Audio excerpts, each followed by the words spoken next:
Join me as I dive into the world of breastfeeding myths and challenge myself to debunk the most common misconceptions you might believe. When it comes to breastfeeding, there's so much misinformation out there that can be really overwhelming for new mothers. As a result, many women are discouraged from breastfeeding or feel like they're doing something wrong. But the truth is, breastfeeding is a natural and beautiful process that can have incredible benefits for both mom and baby. So today, I want to talk about some of the most common myths surrounding breastfeeding and set the record straight. One myth that really gets under my skin is that breastfeeding is only for stay-at-home moms.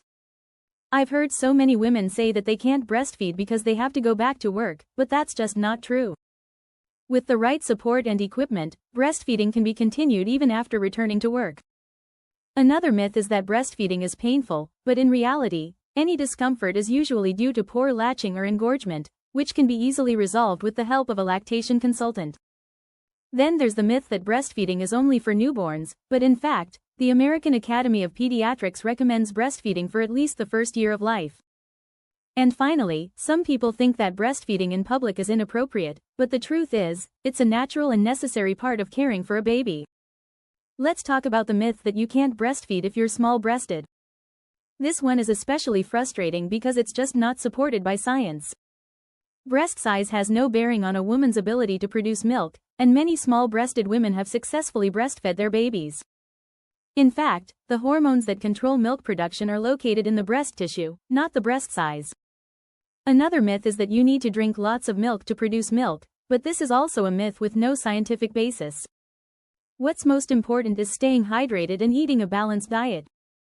Then there's the myth that breastfeeding will make your breasts sag, but again, this is just not true. Breastfeeding doesn't cause sagging, and any changes to the breasts are more likely due to hormonal fluctuations during pregnancy. One of the most shocking myths I've come across is that formula is just as good as breast milk. While formula can be a good substitute in certain situations, it's just not a replacement for the real thing. Breast milk contains antibodies that help protect babies from infection and disease, and it's tailored to the individual baby's needs. Formula, on the other hand, is a one-size-fits-all solution that can't compare to the complexity of breast milk. In fact, the World Health Organization recommends exclusive breastfeeding for the first 6 months of life because of its numerous benefits. Then there's the myth that breastfeeding is selfish, that it's all about the mother's needs and desires.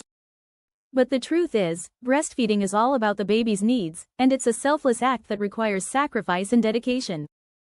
The most shocking myth of all is that breastfeeding is a private matter and should only be done behind closed doors. This myth is not only damaging to breastfeeding mothers, but it's also perpetuating the stigma surrounding breastfeeding in public. The truth is, breastfeeding is a natural and necessary part of caring for a baby, and it should be accommodated and supported in all public spaces. By recognizing the importance of breastfeeding and supporting mothers who choose to do so, we can create a more breastfeeding-friendly society that benefits everyone. So there you have it, guys, the myths and the truths about breastfeeding. I hope this video has empowered you with the knowledge you need to make informed choices about your own breastfeeding journey. And if you have a personal experience with breastfeeding myths, please share it with me in the comments below.